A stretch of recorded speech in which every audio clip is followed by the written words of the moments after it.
Yeah, so let's at first look where are the voices hiding. So one voice is here above. Basil is the VCO, as well as this voice here. Not, let me put it like that. This voice here. Third voice with the VCO 1 from VCV rack itself.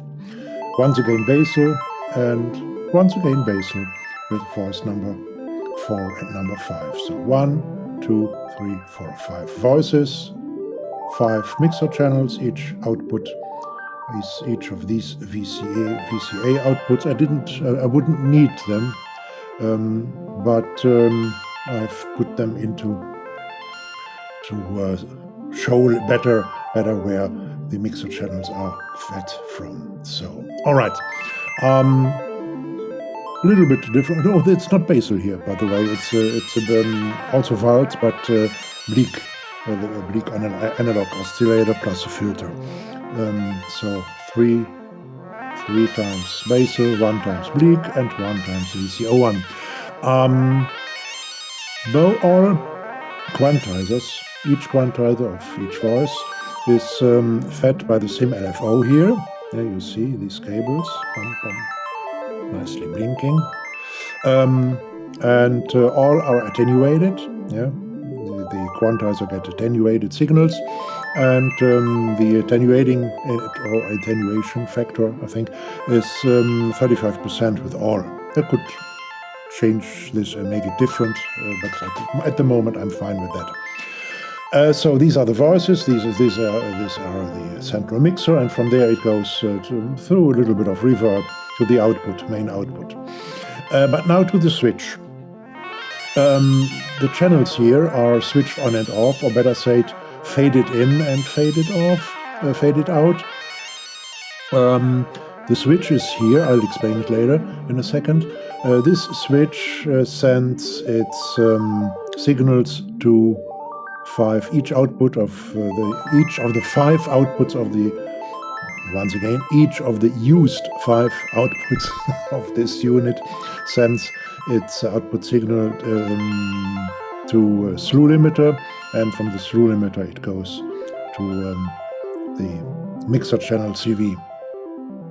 The switch itself is clocked by an LFO again, and when we look at the frequencies here, we have a frequency of 0.5 Hertz, which delivers the pitch of the arpeggios, and we have a frequency of 0.2 Hertz, 0.4 and 0.2 Hertz, so half the frequency, to clock the switch, so that the arpeggios will have enough time to go once up and once down.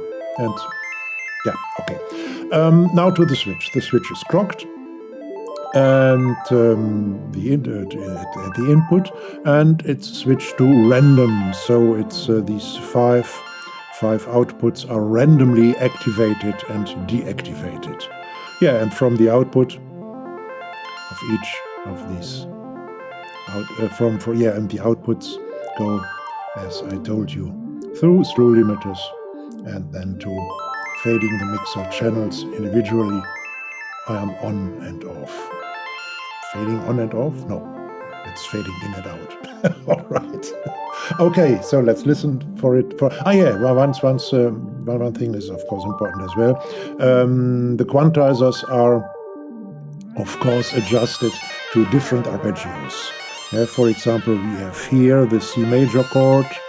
We have here the A minor, and when I see it right, then we have somewhere must be a G major, and an F major.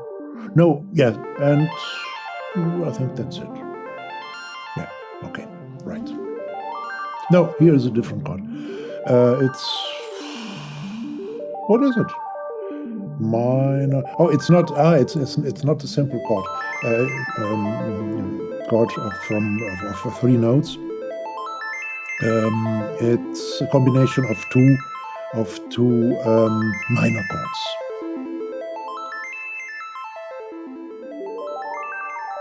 Let's listen to it a bit, especially when this chord steps in.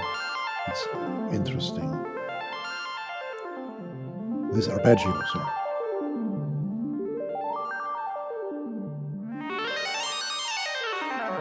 Here it is.